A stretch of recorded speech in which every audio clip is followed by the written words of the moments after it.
네, 하나님 말씀 보도록 하겠습니다. 출애굽기 19장 16절부터 25절까지의 말씀입니다. 저 여러분이 한 절씩 교독하고 마지막 절은 합독하도록 하겠습니다. 출애굽기 19장 16절부터 25절까지의 말씀 한 절씩 교독하도록 하겠습니다. 셋째 날 아침에 우레와 번개와 빽빽한 구름이 산 위에 있고 나팔 소리가 매우 크게 들리니 진중에 있는 모든 백성이 다 떨더라. 모세가 하나님을 맞으려고 백성을 거느리고 진에서 나오매 그들이 산 기슭에 서 있는데 시내산에 연기가 자욱하니 여호와께서 불 가운데서 거기 강림하심이라. 그 연기가 옹기가마 연기같이 떠오르고 온 산이 크게 진동하며 나팔 소리가 점점 커질 때에 모세가 말한즉 하나님이 음성으로 대답하시더라. 여호와께서 시내산 곧 그 산 꼭대기에 강림하시고 모세를 그리로 부르시니 모세가 올라가매 께서 모세에게 이르시되 내려가서 백성을 경고하라. 백성이 밀고 들어와 나 여호와에게로 와서 보려고 하다가 많이 죽을까 하노라. 또 여호와에게 가까이 하는 제사장들에게 그 몸을 성결히 하게 하라. 나 여호와가 그들을 칠까 하노라.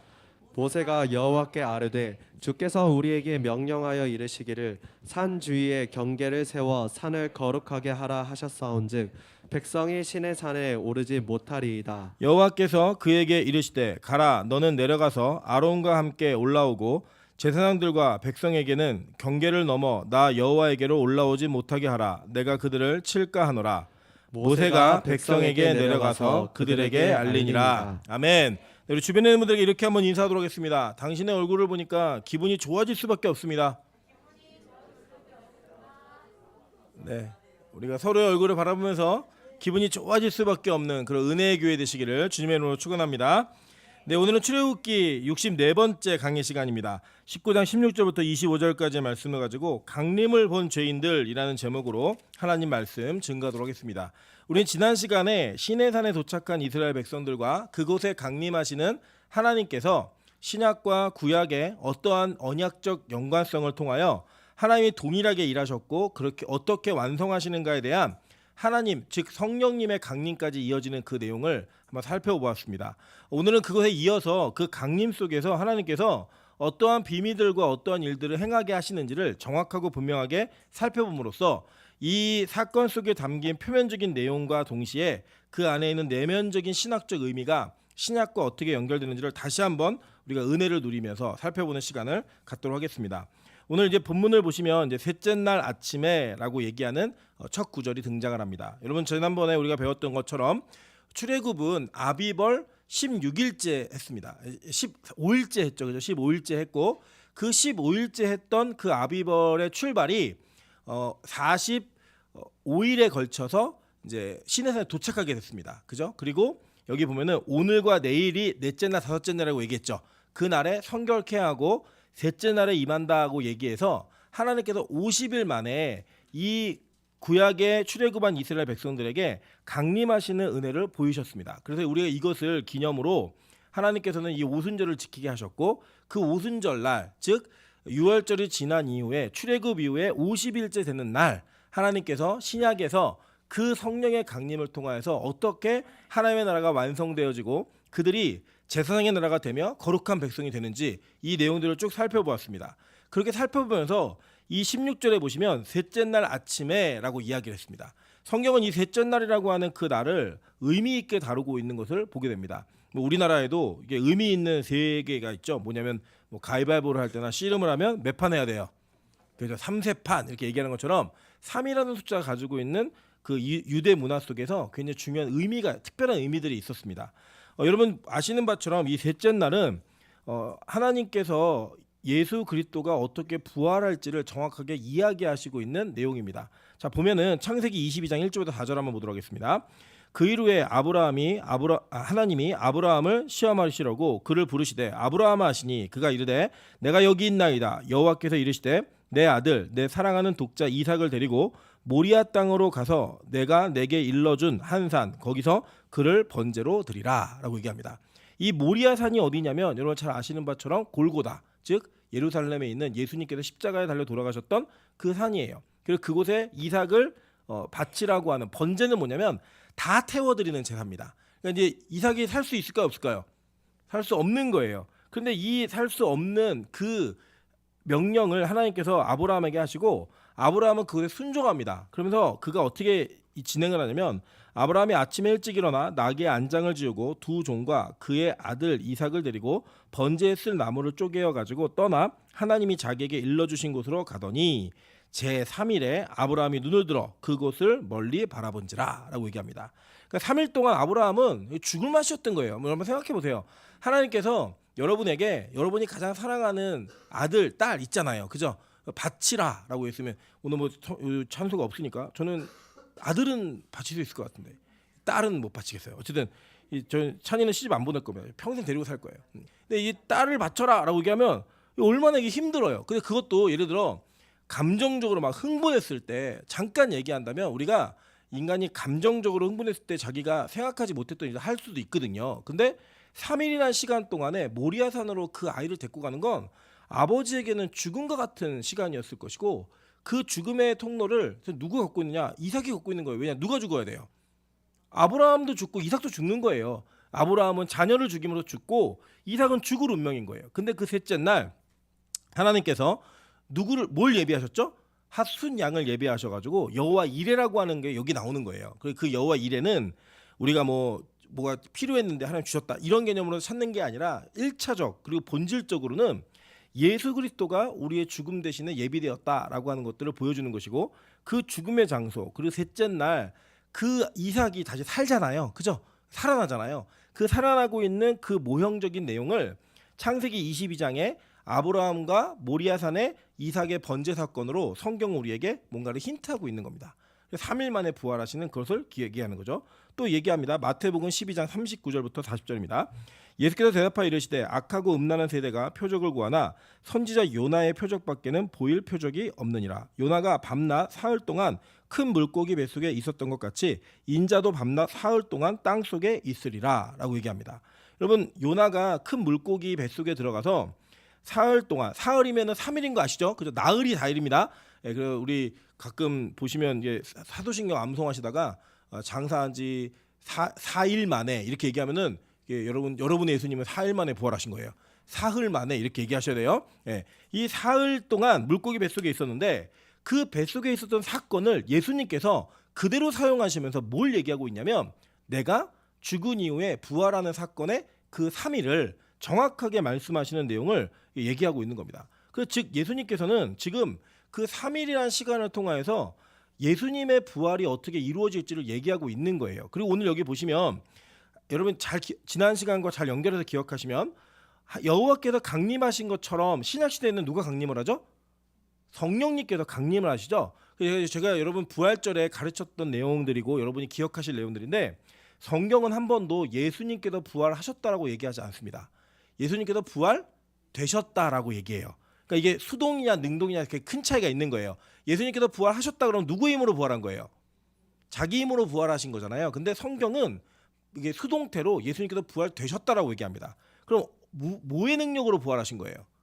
성령의 능력으로 부활하신 거죠. 그러니까 이 모든 사건들이 다 이렇게 이게 링크가 되어 있는 거예요. 여러분이 구약과 신약을 연결지어서 성경을 이해하시는 그 단계는 굉장히 중요한 단계이고 구약 성경이 왜 여러분에게 큰 의미가 있는가를 설명해주고 있는 가장 대표적인 사건 가운데 하나가 바로 이 시내산의 하나님의 강림의 사건이라는 겁니다. 그래서 결국에는 이 3일 동안의 그 죽으심과 부활을 통하여 예수께서 하시고자 하신 일이 무엇이었냐면 바로 성전의 완성이에요. 볼까요? 요한복음 2장 19절부터 22절입니다. 예수께서 대답하여 이르시되 너희가 이 성전을 헐라 내가 사흘 동안에 일으키리라. 유대인들이 이르되 이 성전은 46년 동안 지었거늘 내가 3일 동안에 일으키겠느냐 하더라. 그러나 예수는 성전된 자기 육체를 가리켜 말씀하신 것이라. 죽은 자 가운데서 살아나신 후에야 제자들이 이 말씀하신 것을 기억하고 성경과 예수께서 하신 말씀을 믿었더라 라고 얘기해요. 자, 예수님께서는 이 부활의 사건을 단지 예수님 한 개인의 그리고 그 예수님이라고 하는 하나님의 그 부활로서 끝내는 게 아니라 성전이라고 하는 것의 완성이고 출발을 분명하게 얘기하는 겁니다. 그러니까 여러분 구약 시대에 있었던 성막 그리고 솔로몬이 지었던 성전 그리고 뭐 그 뒤에 스룹바벨 뭐 그리고 헤롯 성전까지 다 포함해서 모형적으로 보여지는 성전은 실체이신 예수 그리스도를 증명하기 위한 건축물 모형이었던 거예요. 그러니까 지금 우리가 그 성전이라고 하는 예루살렘에 있는 성전을 다시 재건해야 된다라고 하는 그 운동을 하시는 분들처럼 그렇게 성전에 집착할 필요가 있다 없다? 절대 없어요, 여러분. 이거 마찬가지입니다. 우리도 이 공간이 물론 우리가 성전이라는 단어 표현을 쓸 수는 있어요. 왜냐 예배드리는 거룩한 곳이라는 의미를 우리에서 공유할 수는 있습니다. 그러나 이 건물이 거룩합니까? 절대 아니에요. 뭐 교회에 성물이 있다. 그래서 여러분 아실 거예요. 우리 권사님들이나 장로님들은 기억하시겠지만 어렸을 적에 이 강대상에는 여자들 못 올라오게 했습니다. 남자 사찰집사님이 청소를 반드시 해야 됐고 여성들이 함부로 올라올 수 없는 곳으로 만들었어요. 왜냐면 여기 지성소라고 얘기하면서 그렇게 얘기했는데 그거 다 맞지 않아요. 왜냐 진짜 성전은 예수님 한 분이시고 그 성전에 연결되어진 저와 여러분이 성전이지 건물이나 이런 물건들이 절대 거룩하지 않습니다. 단지 예배에 사용하고 우리가 예배 공간으로 사용하니까 좀 더 청결하게 깨끗하게 관리하자 이 정도는 이해가 되지만 여기에 특별한 능력이 있는 게 아니에요. 뭐 이거 청소할 때 먼지 안 치웠다고 막 심판이 임하고 이러는 거 아니라고요. 절대 그런 말에 현혹되거나 잘못된 신학적 사상으로 가시면 안 됩니다. 그러니까 3일 만에 예수님께서 하시고자 하신 일이 뭐였냐면 성전이 어떻게 완성되는가예요. 그럼 마찬가지입니다. 오늘도 여기 보시면 시내산에서 첫째 날, 둘째 날 성결하게 해라. 그럼 내가 셋째 날에 강림하겠다예요. 그죠? 그럼 강림하시면 그 강림을 통하여 하나님께서 거하시는 공동체 그게 뭐예요? 성전이잖아요. 교회잖아요. 그 교회를 구약의 교회를 완성하시는 거예요. 즉 이 성결은 하나님의 교회를 완성하기 위한 구약의 교회가 광야 교회라고 얘기하잖아요. 그죠? 이 광야 교회가 완성되기 위한 하나님의 거룩하신 은혜가 임하겠다라고 얘기하는 것과 동시에 하나님께서 다시 사시는 부활의 능력, 거듭남의 능력과 다시 태어나는 그 능력을 우리에게 말씀하고 있는 거예요. 그러니까 죽었다가 다시 사는 게 뭐예요? 거듭나는 거잖아요. 그래서 예수의 부활이 저와 여러분에게 어떻게 이루어지는 거냐면 모형적으로 미리 체험하는 게 뭐냐? 바로 세례 사건이에요. 그리고 죽었다가 다시 사는, 물속에 들어갔다가 다시 나오는 사건을 통하여 내 옛사람이 죽고 새 사람으로 다시 태어나는 그 은혜가 이루어지는 것이고 그 실체가 예수님 다시 오시는 그날에 영원한 부활로 이어지는 겁니다. 그러니까 우리 신앙생활 가운데 어떤 것도 의미가 없는 것이 없어요. 그 의미를 찾고 나면 그 하나하나가 너무나 깊은 의미가 있어서 여러분의 감격과 감사가 있는 거예요. 그래서 제가 다시 말씀드리지만 여기 뭐 우리 호별이라든지 우리 주일학교 아이들이 있잖아요. 절대로 부모님들 경쟁적으로 어린 나이에 세례를 받기 위한 목적으로 아이들에게 강요하거나 말씀하지 마세요. 제가 경험한 바로에 의하면 이 세례의 감격을 경험하면서 세례를 받았던 사람이 되게 드뭅니다. 너무 드문 것이 어떤 안타까움이 있냐면 진짜 그 의미를 알고 나면 그 세례의 사건은 각자에게 이 인생에 다시는 잊을 수 없는 사건이 됩니다. 눈물과 감격이 없이는 경험할 수 없는 사건이 되는데 그 감격을 다 앗아가 버리는 거예요. 교회가 부모의 욕심과 교회의 욕심으로. 제가 정말 반대하는 게 뭐냐면 군대 가면 햄버거로 세례 주거든요. 그 햄버거로 세례 주면 어떤 능력이냐면 스님이 세례를 받으러 와요. 햄버거를 먹으려고. 예, 그런 역사가 있어요. 그걸 은혜라고 얘기하는데 저는 그 동의하지 않아요. 왜냐? 이 세례의 사건은 너무나 귀한 사건이거든요. 다시 태어남, 거듭남 이 의미가 다 담겨져 있는 거기 때문에 그 신중하게 다뤄야 되는 문제가 있습니다. 그래서 빛과 소금 교회에서 앞으로 마찬가지예요. 이 세례가 주어지고 우리가 세례식을 행할 때는요. 정말로 믿음의 고백과 함께 감격 있는 세례를 기도해 주시고 좀 준비해 주셨으면 좋겠습니다. 고린도서 15장 3절에 보면 이렇게 얘기합니다. 내가 받은 것을 너에게 먼저 전하였노니 이는 성경대로 그리스도께서 우리 죄를 위하여 죽으시고 장사 지낸 바 되셨다가 성경대로 사흘 만에 다시 살아나사라고 얘기했어요. 자, 이 내용은 뭐냐면 저와 여러분의 인생 속에서 부활이라는 사건이 너무나 중요한 사건인데 이 부활이 그냥 우연하게 예수님께서 돌아가신 지 3일 만에 부활하시는 사건이 우연하게 일어난 사건이 아니라는 거예요. 이미 구약에서부터 미리 예정되어 있었고 미리 준비되어 있었고 힌트가 되어짐으로 말미암아 어떻게 부활이 이루어지고 나타날 것이다를 이미 하나님께서는 이 시내산의 강림의 사건을 통하여 우리에게 알려주신 겁니다. 그러니까 여러분 이 신약에 있는 모든 사건들은요. 구약의 힌트가 되어 있어요. 그래서 구약 성경이 신약 성경을 해석하게 만드는 길라잡이가 되고 또 신약 성경을 알아야지만 구약 성경의 진짜 의미를 이해할 수 있는 겁니다.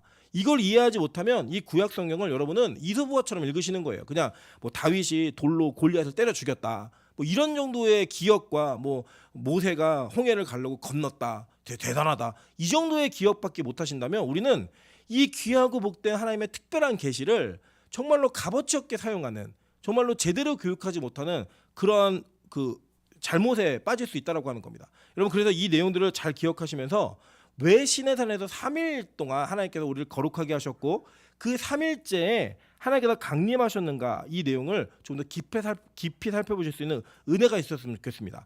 자, 그런데 그렇게 강림하실 때 하나님께서 약속을 하셨는데 어떤 현상적인 약속을 하시냐면 16절 한번 볼게요.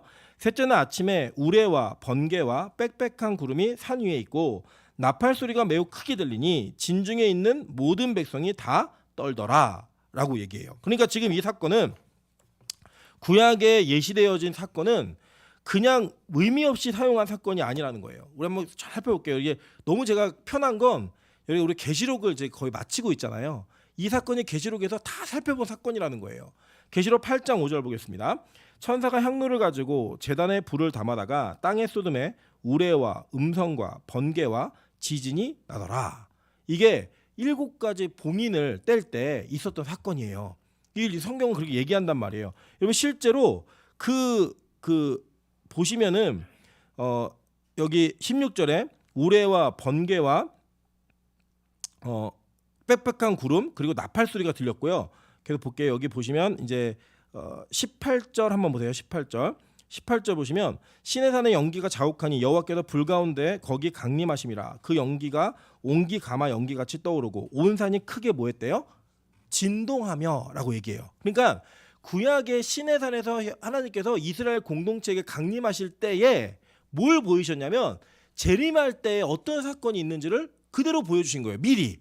그리고 그 사건이 신약의 요한이 계시록에서 환상을 볼 때 예수님께서 재림하실 때 어떤 사건들이 있겠다라고 하는 것이 일치되고 있는 겁니다. 그러니까 성경이 얼마나 정교하고 분명하고 연관성 있게 쓰여졌는가, 일관성 있게 쓰여졌는가 여러분은 기억하셔야 돼요. 저는 이런 걸 볼 때마다 야, 성경 진짜구나, 이건 정말 사실이구나, 이런 것들을 다시 한번 확인하게 되는 겁니다. 계시록 11장 19절에서도 얘기합니다. 이에 하늘에 있는 하나님의 성전이 열리니 성전 안에 하나님의 언약궤가 보이며 또 번개와 음성들과 우레와 지진과 큰 우박이 있더라. 이게 나팔 재앙이 일어날 때 있는 일이에요. 근데 여러분 잘 보세요. 이제 우리가 20장이 지나고 나면 24장까지가 끝나고 나면 25장부터는 쭉 뭐에 대해서 배우냐면, 잠깐 이제 뭐 금송아지 사건이 나오긴 하지만 성막에 대해서 배웁니다. 그러니까 지금 여기 계시록 11장 19절에도 하나님의 성전이 열리고 그 안에 뭐가 보였어요? 하나님의 언약궤가 보이며라고 얘기하잖아요. 그죠? 그러니까 이 구약에 있는 모든 사건들이 이 결론으로 이루어내는 하나님의 재림 때, 새하늘과 새 땅의 완성 때에 무슨 일이 벌어질을 다 얘기해주고 있는 거예요. 그러니까 이 사건을 압축적으로 보면 하나님의 재림 그리고 그분의 강림, 그 모든 사건들이 신약에 일어날 것을 압축적으로 구약의 백성에게 보여주는 겁니다. 그리고 잘 기억하세요.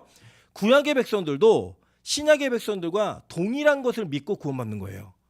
이게 중요한 겁니다. 여러분, 세대주의자들은 구약의 백성들과 신약의 백성들의 구원의 방법이 다르다라고 얘기합니다. 그러나 저희 장로교, 특히 개혁주의는 이것을 그렇게 믿지 않아요. 우리는 신약의 백성들도 구약의 백성들도 동일한 믿음으로 구원받았다고 얘기하는 거예요. 그럼 동일한 믿음으로 구원받으면 뭘 봐야 되는 거예요? 동일한 걸 봐야 되는 거죠. 동일한 걸 봐야 되니까 이 동일한 것을 보게 하기 위한 사건으로서 그림자이신 예수를 그들은 본 거고 우리는 실체인 예수를 본 거예요. 그래서 구약의 백성들은 그림자인 예수가 초림하시는 것을 기다렸던 거고 신약의 성도들은 그 예수께서 재림하시는 걸 기다리는 겁니다. 그러니까 동일한 사건이 동일한 믿음인 거예요. 그러니까 이게 얼마나 무서운 얘기냐면 여러분이 사도들과 같은 믿음을 갖지 않으면 구약의 선지자들과 구약의 의인들과 같은 믿음을 갖지 않으면 우리 구원 못 받는 거예요. 그러니까 구약의 성도들은 대단했고 나는 대단하지 않으니까 저들과 나는 믿음이 달라 이렇게 얘기하면 여러분 다른 예수를 믿는 거예요. 다른 믿음을 가진 거라고요. 그러니까 구약과 신약은 동일한 믿음을 가지고 걸어가야 되는 평행선을 반드시 유지해야만 하고 합일되어진 공통분모가 있어야 됩니다. 그게 뭐냐? 바로 예수 그리스도인 거예요. 그래서 구약에는 모든 사건 속에 구약에 나타난 예수 그리스도가 힌트되어 있든지 상징으로 나타났든지 실제로 나타났든지 다 나타나는 거예요.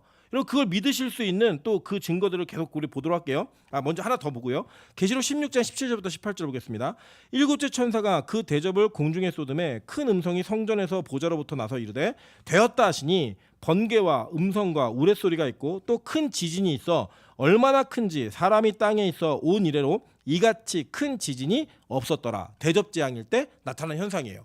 다 동일하게 일어나죠. 그죠? 이 사건이 구약의 백성들이 하나님의 임재 때 본 그것을 우리는 예수님의 재림 때 다 보는 거예요. 같은 믿음으로. 구약의 백성들 천국에서 만나면 야 나는 그거 시내산에서 봤어 얘기하는 거고, 우리는 재림하실 때 그걸 보는 거예요.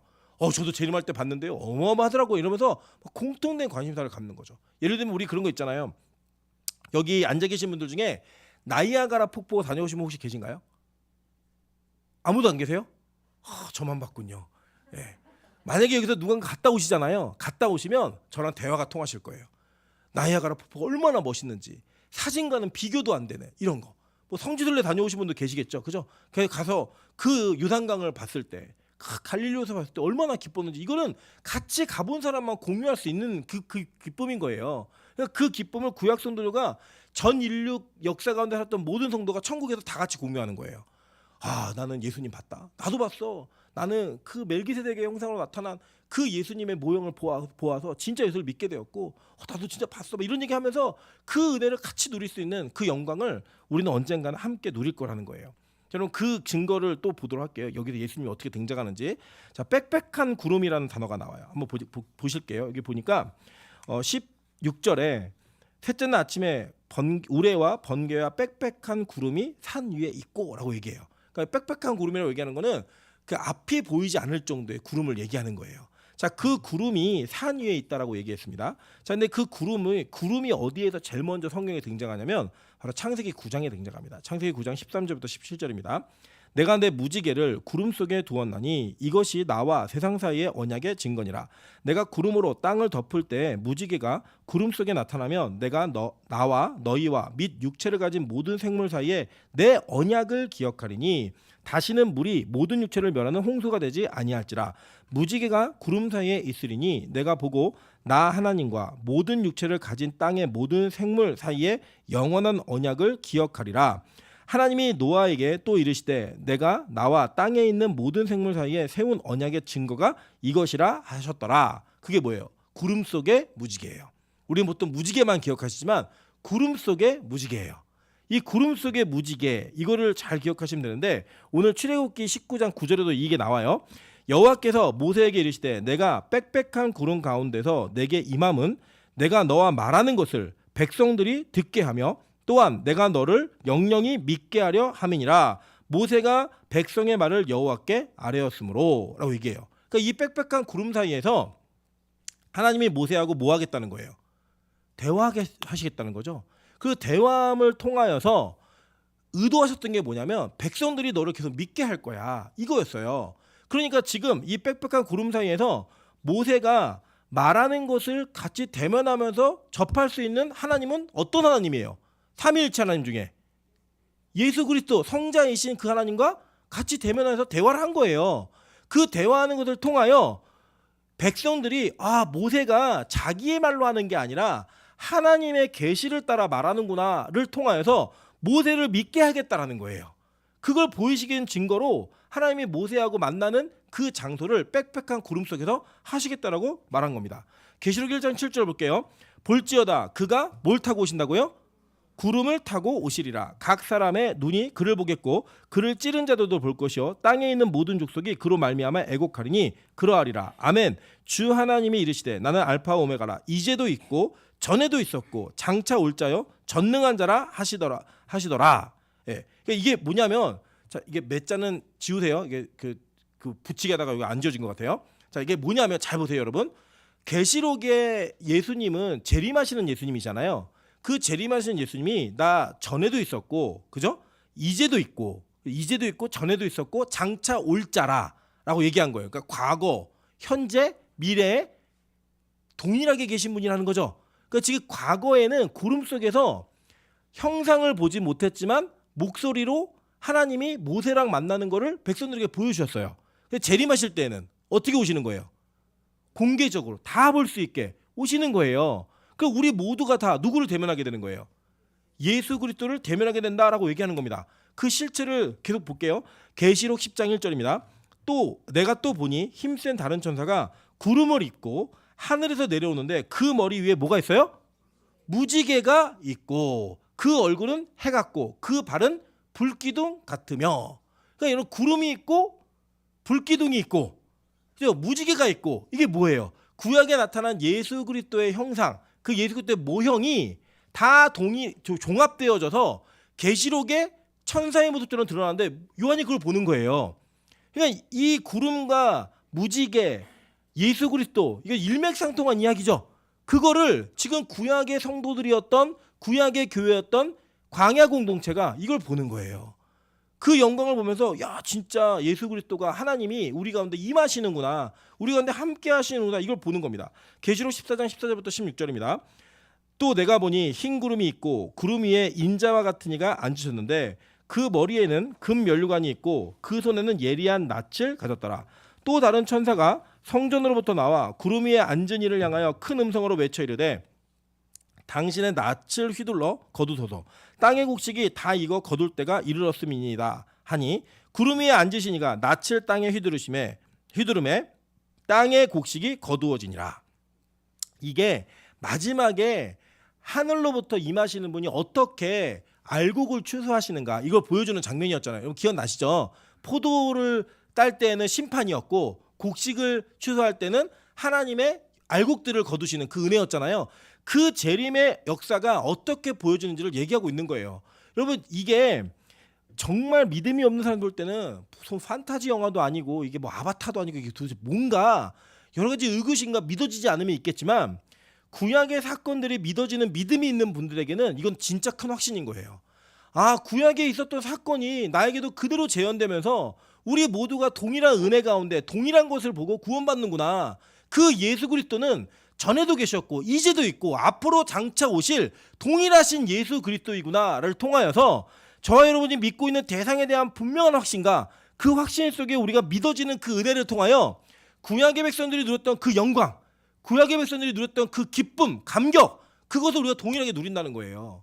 여러분 우리 그런 생각 가끔 하시잖아요. 야 만약에 내 인생에 홍해바다를 건너는 사건이 있었다면 내가 예수님 부인하지 않고 잘 믿을 텐데, 내가 구름 가운데 임하시는 이 하나님을 경험했다면 내가 진짜 흔들리지 않을 텐데. 그런데 여러분 잘 보시면 이 백성들이 안 흔들려요? 흔들리죠. 다 실패하고 그러죠. 근데 그것이 우리에게 동일하게 있다는 거예요. 우리에게 그것이 모형으로 보여주는 게 아니라 우리는 그걸 실체로 보는 거예요. 그 실체가 누구다? 바로 예수 그리스도인 거죠. 성령의 강림의 역사, 이게 이루어지는 거예요. 제가 그래서 그 말씀 드렸잖아요. 우리 사도신경 배울 때 사도신경에는요 성부에 대한 고백, 성자에 대한 고백, 성령에 대한 고백이 있어요. 근데 성령에 대한 고백이 뭐가 전부냐면 성령을 믿사오며, 이게 전부예요. 그래서 제가 항상 의구심이 있었거든요. 아니 삼위일체 하나님을 좀 균형 있게 고백해야 되는데 왜 예수 그리스도의 분량은 이만큼 많은데 교회 안에서 성령에 대한 고백은 요거밖에 안 될까? 이 의구심이 항상 있었거든요. 제가 그걸 어떻게 풀었냐면 제가 저희 어머니의 교회에서 그걸 풀었어요. 뭐냐면요, 그 성령의 역사가 교회 안에 벌어지니까 길게 설명할 필요가 없는 거예요. 길게 설명하지 않아도 되는 거예요. 여러분 뭐 요 근래에 막 그런 논쟁들이 있더라고요. 방언이 있냐 없냐 막 이런 논쟁들이 있는데, 이번에 하늘문에서 어떤 역사가 있었냐면 주일학교 학생들이 다 2명을 빼놓고 다 방언을 받았어요. 다 방언을 받았는데 이 아이들이 어떤 아이들이었냐면, 물론 거기에 예배를 잘 드리는 아이들도 있어요. 근데 그 중에는 예배를 정말 끌려와가지고 견디는 아이들도 있었거든요. 근데 그 아이들에게 방언이 다 임한 거예요. 근데 그 임함을 어떻게 경험하게 하셨냐면 주일학교 아이들 다 강대상에 올려놓고 어른들을 1대1로 하나씩 붙인 거예요.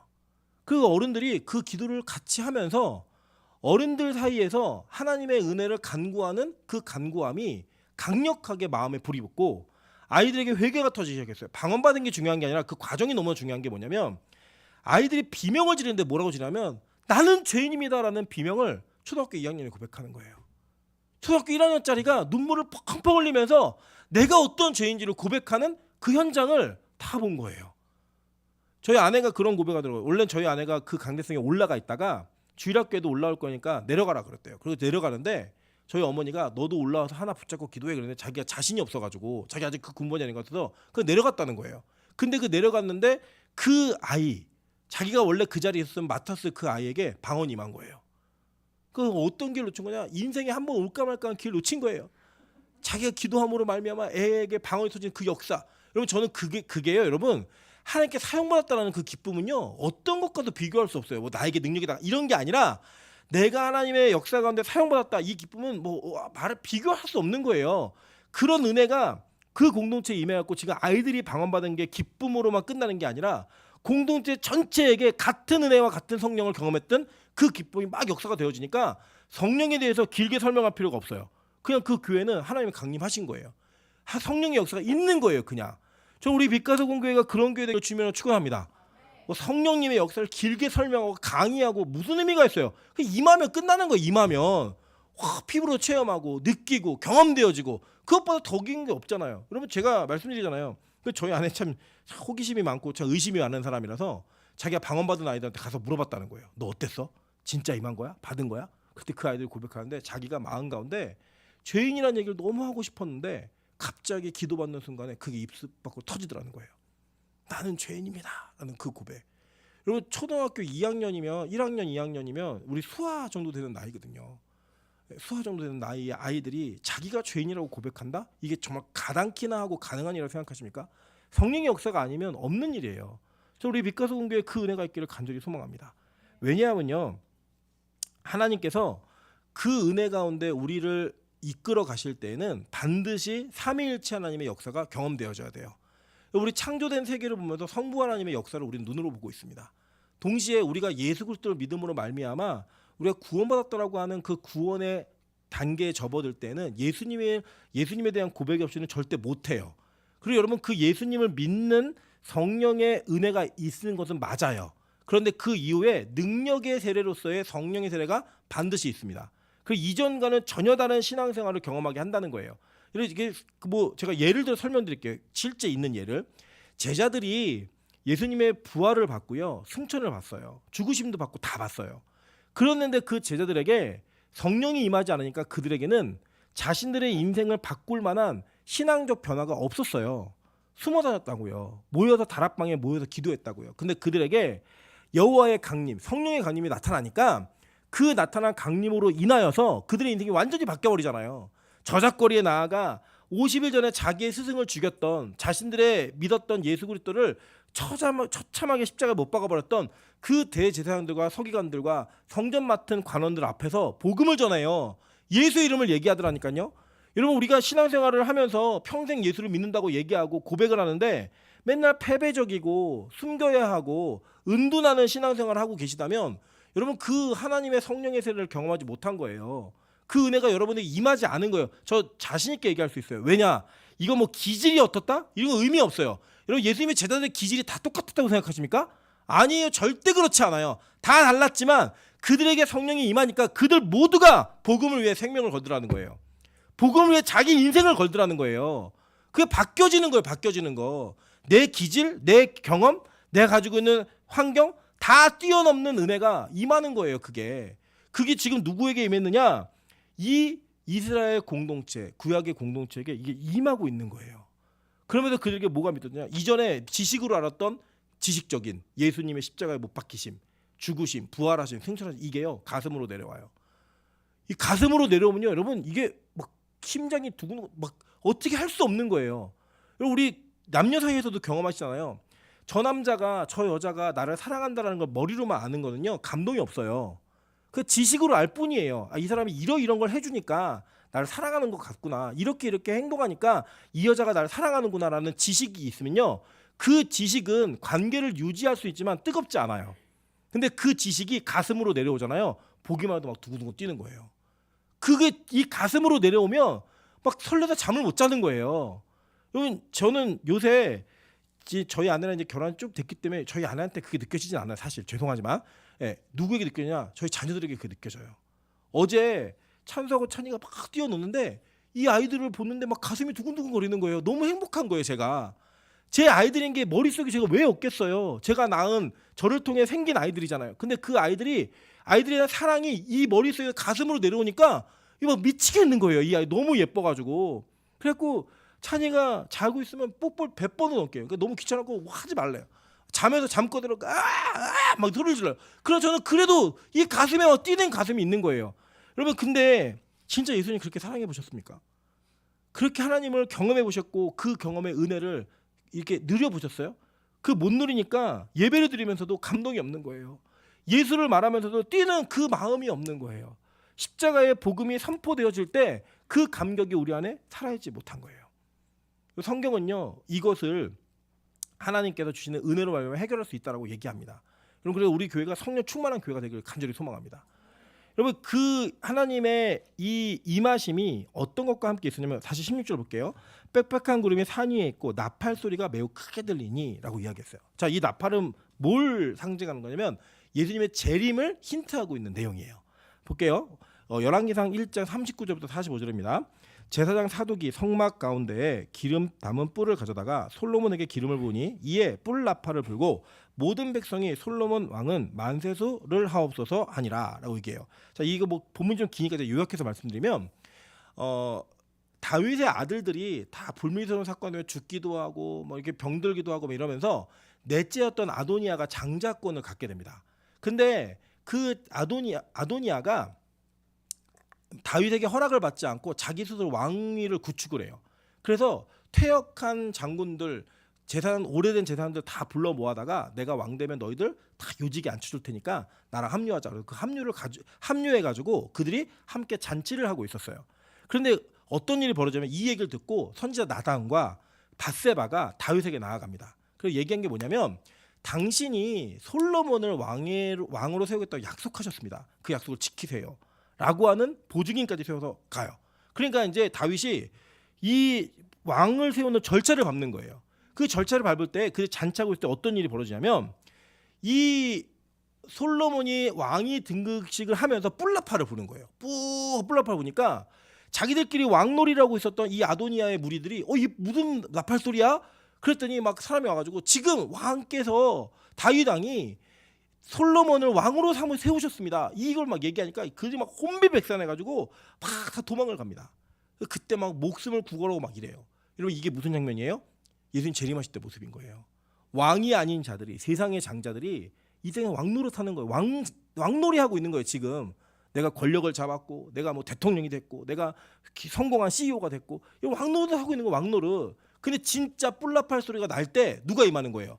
참된 왕이 오는 거예요. 나귀를 타고. 그 나귀를 타고 오는 참된 왕이 왔을 때 왕놀이 하는 자들이 다 어떻게 한다고요? 부끄러워 숨고 살려달라고 절절매는 이런 일들이 벌어지고, 그 왕의 줄에, 진짜 왕의 줄에 섰던 자들은 그 왕의 등극을 바라보면서 기뻐하는 거예요. 그리고 그게 바로 구약에 예언되어진 모형적 재림이에요. 그때 뭐가 있었어요? 뿔나팔 소리가 있었다고요. 신약에 어떻게 나타나나 볼까요? 데살로니가 전서 4장 16절부터 18절입니다. 주께서 호령과 천사장의 소리와 하나님의 나팔 소리로 친히 하늘로부터 강림하시리니, 이게 헬라어 카타바이노 기억하시죠? 야라드라고 하는 단어가 지난주에 강림하다라는 단어였잖아요. 내려오다라는 단어였잖아요. 그 내려오실 때 뭐가 있다고요? 나팔 소리가 있다고 얘기하는 거예요. 그런데 얘기하는 겁니다. 그리스도 안에서 죽은 자들이 먼저 일어나고 그 후에 우리 살아남은 자들도 그들과 함께 구름 속으로 끌려올려 공중에서 주를 영접하게 하시리니 그리하여 우리가 항상 주와 함께 있으리라. 그러므로 이러한 말로 서로 위로하라라고 얘기했어요. 재림 때 나팔 소리가 반드시 있어요. 그러니까 여러분, 이 땅에 오신 예수님은 진짜다 가짜다. 지금 현재 오신 예수님들 다 가짜예요. 왜요? 뭐가 없었어요? 나팔 소리가 있어야죠. 적어도 좀 이렇게 거짓말로 사기를 치려면 그럴듯하게 쳐야 되는 거 아니에요. 구름도 좀 타고 오고, 그죠? 그러면서 나팔 소리 좀 내고 이러고 와야 되는데, 그거 없는 분들이 자기가 예수라고 말하면 믿어야 된다 안 믿어야 된다? 철저하게 무시하셔도 됩니다. 일단 한국인은 예수가 될 수 있다 없다? 절대 없다. 뭐 왜 그런지 아시죠? 너무 많이 설명드렸으니까. 이런 일들이 벌어진다라는 거예요. 여러분, 그걸 보세요. 계시록 1장 10절입니다. 주의 날에, 이 주의 날이 바로 주일이에요. 주일. 썬데이, 일요일이에요. 주의 날에 내가 성령에 감동되어 내 뒤에 나는 뭘 들었대요? 나팔 소리 같은 큰 음성을 들으니. 제가 이번 주에 참 좀 감동이 있는 사건이 있었어요.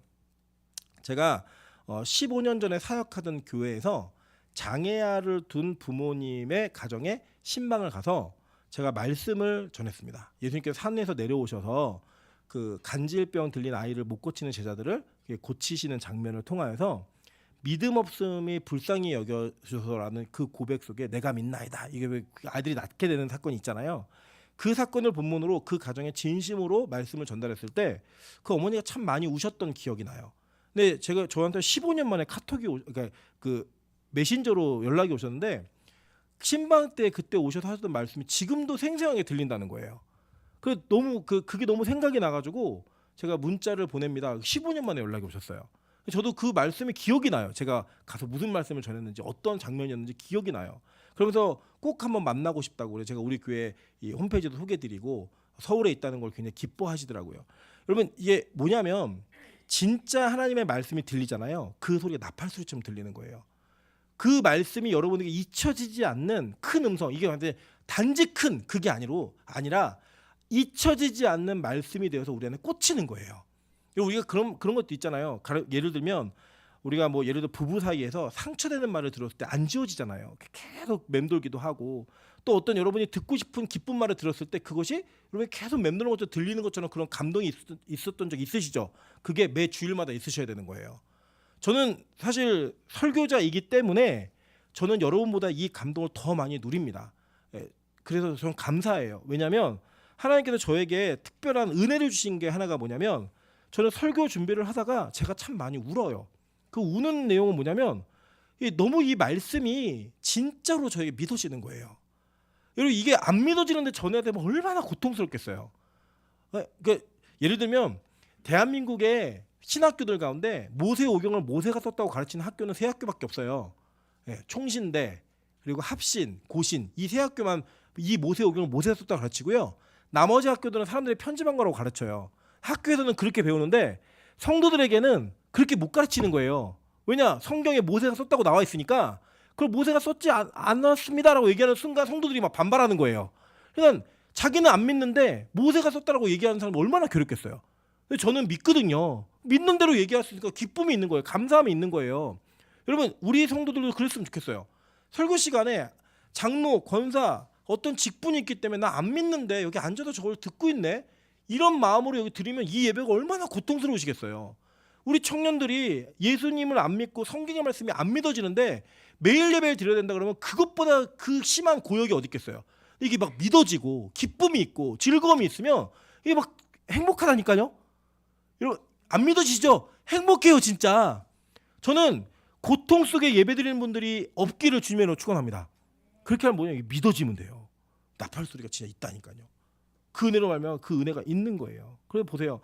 고린도전서 15장 51절부터 53절입니다. 보라, 내가 너에게 비밀을 말하노니 우리가 다 잠잘 것이 아니요 마지막 나팔에 순식간에 호련히 다 변화되리니 나팔 소리가 나매 죽은 자들이 썩지 아니할 것으로 다시 살아나고 우리도 변화되리라.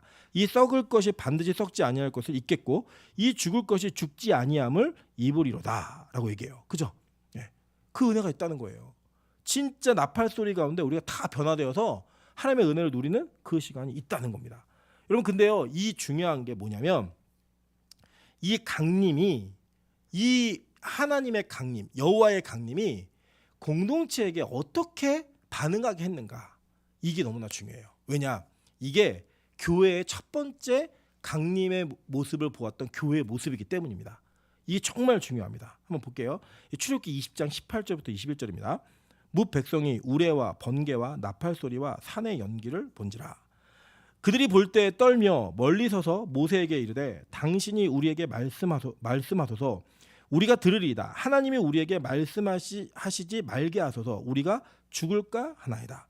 모세가 백성에게 이르되 두려워하지 말라. 하나님이 임하시면 너희를 시험하시고 너희로 경외하여 범죄하지 않게 하려 하심이니라. 백성은 멀리 서 있고 모세는 하나님이 계신 흑암으로 가까이 가니라 라고 얘기해요. 자, 이 왜 흑암으로 간다라는 표현이 있는지는 제가 20장을 강의할 때 강의하도록 하겠습니다. 여기서 더 중요한 건 뭐냐면 이걸 보시면 돼요. 이 장면이 무슨 장면이냐면 진짜 그 여호와의 임재가 있었던 거예요.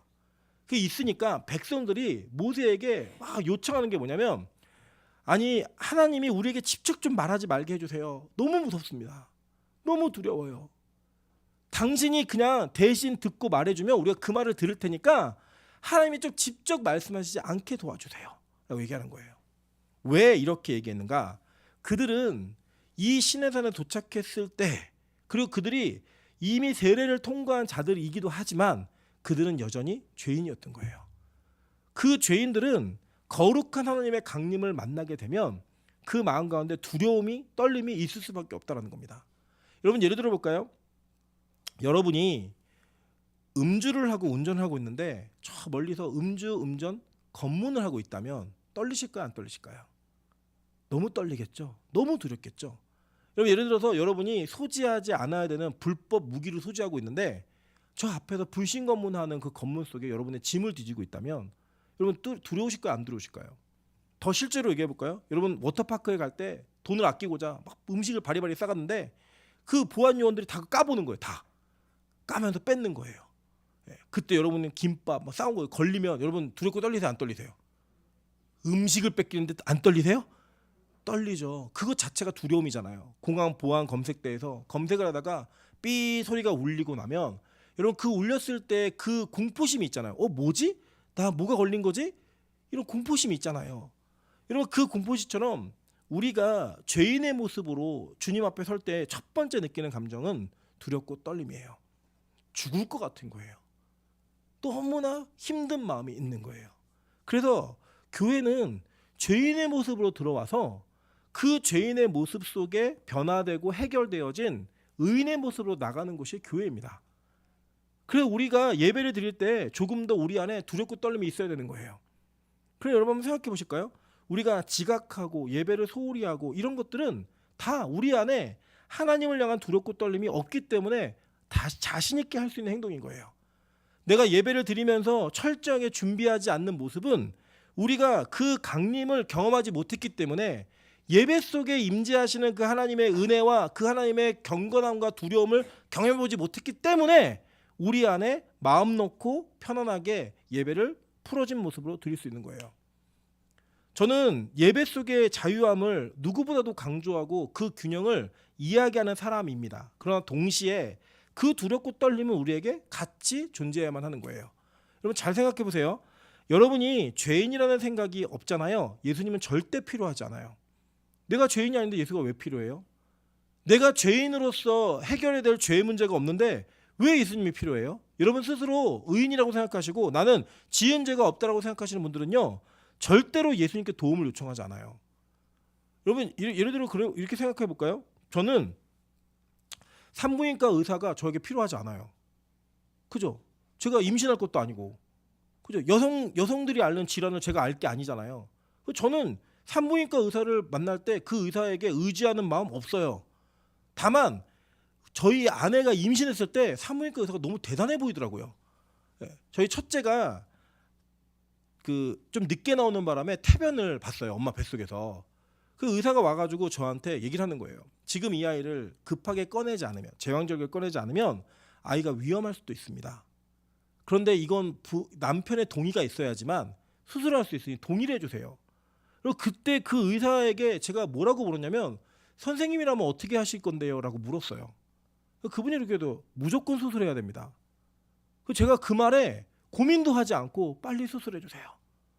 그래서 저희 아이를 이게 제왕절개를 한 게 아이가 태변을 받기 때문이에요. 그때 그 의사의 권위는 저에게 너무 필요한 거예요. 왜냐? 저희 아이가 생명이 그 의사에게 달려 있으니까. 그때는요 그분이 너무 소중해요. 근데 지금은요 아니에요. 이제는 더 날 게 아니에요. 더 나 못 나요. 저 셋째가 생기면 목회를 그만둬야 됩니다. 못 하겠어요. 너무 힘들어요. 그다음에 이제 산부인과 의사는 저에게 권위가 없어요. 저에게 필요하지 않아요. 여러분이 예수님을 찾는 마음이 간절하지 않다면 그거는 뭘 방증하는 거냐면 여러분이 죄인이라는 생각이 없다는 거예요. 하나님이 필요하지 않은 거예요. 예수 그리스도가 필요하지 않은 거예요. 그래서 우리는 예배 가운데 나올 때 두렵고 떨림으로 나오셔야 됩니다. 하나님, 오늘도 여전히 죄인의 모습으로 이 자리에 씁니다. 죄인의 모습으로 예배 가운데 나옵니다. 하나님 그 강림 속에 이 죄의 문제가 해결될 수 있게 좀 도와주십시오. 그게 첫 번째 하나님의 강림을 본 죄인들의 모습이었다는 거예요. 얼마나 여러분에게 이 모습이 있죠? 어쩌면 우리가 스스로 다 의인이 되고 스스로 다 옳다 하는 생각 때문에 선악과를 따먹은 그 죄악의 냄새를 펄펄 풍기면서 내가 생각하고 결정하고 판단하는 모든 것들이 가장 옳은 최선이라는 확신 속에 여전히 교회 안에 의인의 모습으로 서 있진 않은지 우리 자신을 다시 한번 돌이켜 봐야 된다는 거예요. 이 오류에 빠지기 제일 쉬운 사람이 바로 목사이고 이 오류에 빠질 수 있는 가장 큰 가능성이 장로, 권사, 임직자들인 거예요. 왜냐? 그만큼 나는 오랫동안 기도했고 말씀을 많이 알고 하나님의 뜻을 잘 안다고 확신하고 있기 때문에. 그래서 우리는 그 두렵고 떨림을 경험하지 못하는 거예요. 제가 아직도 저희 어머니가 참 존경스러운 건 뭐냐면 아직도 저희 어머니는 강단이 무섭고 떨리신대요. 저는 그럴 때가 참 많기도 하지만 안 그럴 때도 있거든요. 편한 마음이 들 때도 있는데 그 은퇴가 가까운 은퇴를 이제 앞두고 있는 저희 어머니는 여전히 강대상이 두렵고 떨리시대요. 그래서 저희 어머니는 찬양 인도자들이 짝다리 짚고 있는 것도 이해를 못하세요. 어떻게 찬양 인도를 하는데 짝다리 짚고 있지? 어떻게 기도자가 지각을 하지? 어떻게 설교자가 이 의자에 앉아서 등을 기대고 있지? 그것도 못하시는 거예요. 그 두렵고 떨림 때문에. 물론 그게 다 옳다는 얘기가 아니라 제가 말씀드리고자 하는 내용은 뭐냐면 그 마음이에요. 그 마음 속에서 나타난 태도예요. 여러분 저는 우리 빛가서공교회 제가 아까도 설명을 드렸지만 초등학교 1학년, 2학년짜리가 자기가 죄인이라고 고백했을 때 그에게 하나님의 임재가 경험되어지고 그 경험되어진 은혜가 모든 성도들에게 확인되어짐으로 말미암아 그것이 은혜로 번진 거예요. 우리 빛가서공교회에 좀 그런 고백이 있었으면 좋겠습니다. 내가 죄인입니다. 나는 죄인입니다. 라는 그 고백을 통하여 그 고백 속에 진짜 하나님의 임재가 필요하고 이 교회에 예수 그리스도의 통치가 필요합니다. 라고 하는 그 고백이 터져 나올 때 그 터져 나오는 고백을 통하여 하나님께서 이 교회에 주신 특별한 은혜를 우리 모두가 경험해야 된다는 거예요. 그게 교회인 겁니다. 그게 하나님의 임재를 경험하는 공동체인 거예요. 여러분 저는요 우리 빛가서공교회가 그것들을 경험하는 은혜가 있기를 간절히 소망합니다. 신명기 5장 22절부터 27절 이거 같은 이야기인데 이거 건너뛰어서 19번만 볼게요. 이사야 6장 1절부터 7절입니다. 여러분 개인에게 주는 메시지가 있기 때문에 보는 겁니다. 우시야 왕이 죽던 해에 내가 본즉 주께서 높이 들린 보좌에 앉으셨는데 그의 옷자락은 성전에 가득하였고 스랍들이 모시고 섰는데 이 스랍이 천사들이에요. 각기 6날개가 있어 그 둘로는 자기 얼굴을 가리었고 그 둘로는 자기의 발을 가리었고 그 둘로는 날며 서로 불러 이르되 거룩하다 거룩하다 거룩하다 만군의 여호와여 그의 영광이 온 땅에 충만하도다 하더라. 이같이 화답하는 자의 소리로 말미암아 문지방의 터가 요동하며 성전의 연기가 충만한지라. 여호와의 임재 때 나타나는 현상 그대로 일어나죠. 그죠? 그러면서 보는 게 뭐냐면 이 이사야가 뭐라고 얘기하나 한번 볼게요. 그때 내가 말하되 화로다 나여 망하게 되었도다. 나는 입술이 부정한 사람이요 나는 입술이 부정한 백성 중에 거주하면서 만군의 여호와이신 왕을 배웠음이로다. 이게 이사야에 비해서 터진 고백이라니까요. 여러분 이사야는 대선지자로서 예수 그리스도에 대한 예언과 계시록에 있는 현상들을 가장 많이 보고 기록한 사람이 이사야예요. 여러분 아시죠? 이사야가 그 아하스하고 히스기야하고 므낫세 이 세 왕을 거치면서 살았고 심지어 므낫세 때는 톱에 갈려 켜서 죽었어요. 순교까지 자리까지 갔어요. 그런 순교자가 처음에 하나님의 메시지를 보고 그 하나님을 경험했을 때 뭐라고 얘기했는지 아세요? 화로다 대로 나로 망하게 되었도다. 망했다는 거예요. 내가 부정한데 내가 죄인인데 내가 하나님을 배웠습니다. 이렇게 얘기했다고요. 여러분 이 마음과 이 예배에 대한 거룩함은 우리 안에 있어야 되는 거예요. 예배 형태를 많이 얘기합니다. 뭐 열린 예배도 있고 뭐 고신처럼 막 경건하게 의식적인 예배도 있고 옷차림을 갖춰야 되는 예배도 있고 뭐 남녀 따로 하는 예배도 있고 뭐 별의별 예배 다 있어요. 좋아요. 다 좋아요. 어떤 게 옳다 그르다 저는 그렇게 말하고 싶진 않습니다. 그러나 중요한 건 뭐냐? 여러분이 아무리 경건한 모양이 있다 할지라도 그 마음 가운데 하나님에 대한 경외함과 두려움이 없다면 그 예배는 이미 실격한 예배이고요. 실패한 예배입니다. 그건 무슨 얘기냐면 여러분이 죄인의 모습으로 나오지 않았다면 그 예배 자체는 이미 무효한 예배라고 성경 우리에게 선언하고 있는 거예요. 여러분이 일꾼이라고 생각하십니까? 오늘도 우리 공동회의가 있는데 공동회의 속에 여러분 세례교인과 임직자들과 교육자들이 함께 모여서 하나님의 교회를 향한 논의를 합니다. 그때 우리가 내가 중직이다, 내가 교육자다, 뭐 담임 목사다 이러한 모습으로 우리가 나와서 그곳에서 말하고 행동하고 결정하는 것이 아니라 나는 여전히 죄인이고 하나님의 은혜가 없으면 할 수 없는 자입니다라는 그 고백 속에서 우리가 모든 것들이 논의되어지고 이야기되어져야 된다는 거예요. 여러분 계속 볼까요? 이것이 어떻게 되느냐? 그때 스랍 중에 하나가 부젓가락으로 제단에서 집은 바 핀 숯을 손에 가지고 내게로 날아와서 그것을 내 입술에 대며 이르되 보라 이것이 내 입에 닿았으니 내 악이 제하여졌고 내 죄가 사하여졌느니라. 이것이 있은 이후에 이 이사야가 하나님의 이적과 환상들을 계속 보아가는 거예요. 하나님의 일을 이루어가는 거예요. 여러분 그리고 이 찬양도 있잖아요. 제단 숯불레에 쓰레되니 어찌 주저할까 주여 나를 보내주소서. 제단 숯불이 내 입술에 대해야지만 내가 부정함으로부터 정결함을 얻어서 일을 하게 되는 하나님의 사람이 된다는 거예요. 오늘 그것을 위해서 하나님께서는 이스라엘 공동체 시내산으로부터 강림을 하셨고 그 강림 속에 그들이 두렵고 떨림으로 나와 그 죄의 문제를 해결받는 성막을 허락받게 되는 과정이 있는 겁니다. 그러니까 이 성막이 제단 숯불이 입에 대었던 것처럼 그들을 거룩하게 만들고 깨끗하게 만드는 하나의 모형이었던 거예요. 그들에게 주어진 은혜의 통로였던 거예요. 그리고 그 모형은 실제로 우리에게 뭐가 된 거예요? 예수 그리스도가 되잖아요. 성막이 예수 그리스도 이거 증명될 거예요. 이제 계속 공부하시면서 그 증명되어진 그 예수 그리스도가 이 예배 가운데 임재하지 않으시면 성령의 불이 이곳에 임하지 않으면 우리의 모든 예배가 다 무효라는 거예요. 우리 빛과 소금이 한 번의 예배를 드리더라도 우리가 이 예배를 정말로 한 번만 드리더라도 이 예배가 하나님의 임재가 있는 그리고 그 임재 속에 그 강림 속에 죄인의 모습으로 설 수 있는 우리의 모습이 이 예배를 살리고 이 예배를 바꾸는 귀한 그런 예배로 세워지기를 주님의 이름으로 축원합니다. 이제 같이 한번 찬양으로 기도하며 나아가도록 하겠습니다. 나는 죄인입니다.